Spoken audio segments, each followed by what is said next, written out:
Hello everyone, today we'll be doing the mathematics section. So in this video we'll be talking about the topic percentage. Now percentage is one of the most important topics in any examination you give. Even the topics like ratio and proportion and profit and loss and simple and compound interest and many such topics, percentage plays a very important role. So to master these topics, we have to have very good knowledge about percentage. When we write percentage, for example, something is written like 25%. We have to learn writing them in terms of fractions. That would help us a lot in quickly solving it. So for example, 25%, if we solve it in fractions, it would be 25 divided by 100, and this can further be solved to 1 by 4. So every time in the question there is 25%, you can directly use 1 by 4 for that. And now how these would be useful, we will see while solving the questions. So let us now start by looking at the first question.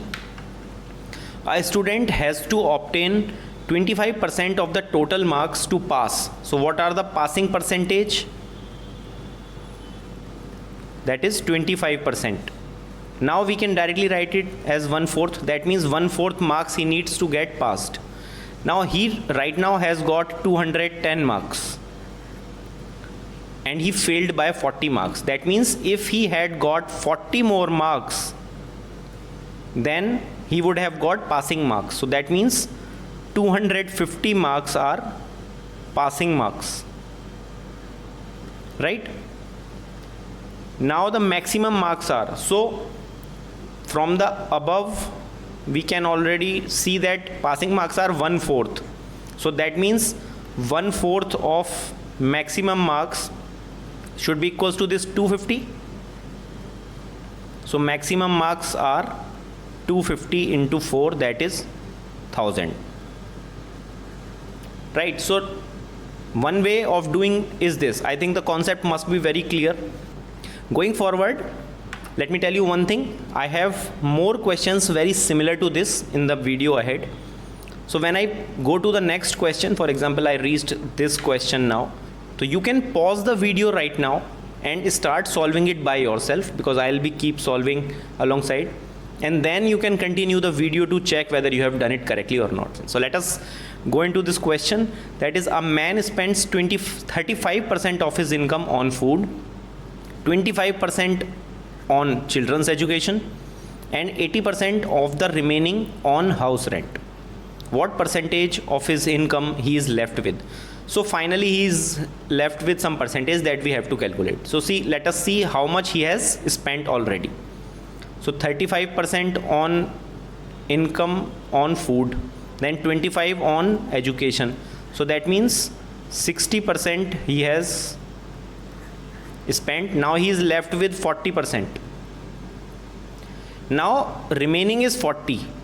Now 80% of this 40% he gives to house rent. So 80% of not total, but 80% of this 40%. So and 80%, as I told you, what we can write on 80%? 4 by 5. Because 20% was 1 by 5, so 80% would be 4 by 5, right? So you have to remember these things. So instead of 80%, we can directly write 4 by 5. And when we do this, we know 32% is spent on house rent. Now what is the total spent? 60% here, 32% here. So that means total 92% is spent.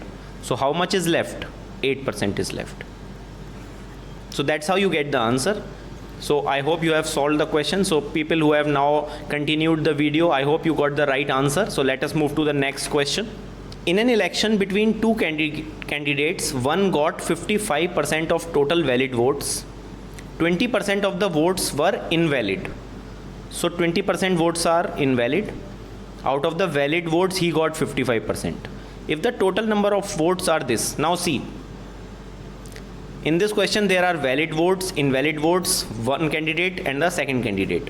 So valid votes are, invalid are 20. So valid votes would be 80%. Again 80% means 4 by 5. Now they have already given the total number. So how we can calculate the valid votes? that is 4 by 5 of this total number, that is 7500. So this is 15, it is 6000. So total 6000 valid votes are there. Now according to the question, the first candidate got 55%. So how much the second candidate might have got? So that is 100 minus 55. So that is 45%. So what you have to calculate is 45% of valid votes. And what are the valid votes? 6000.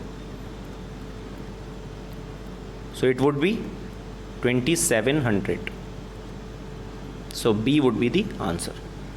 So I hope you were able to understand this topic. For this video, thank you. And for the rest of the videos, I'll come up with all such topics in such a way so that we are going to prepare well for the examinations. Please comment below and keep following us. Thank you.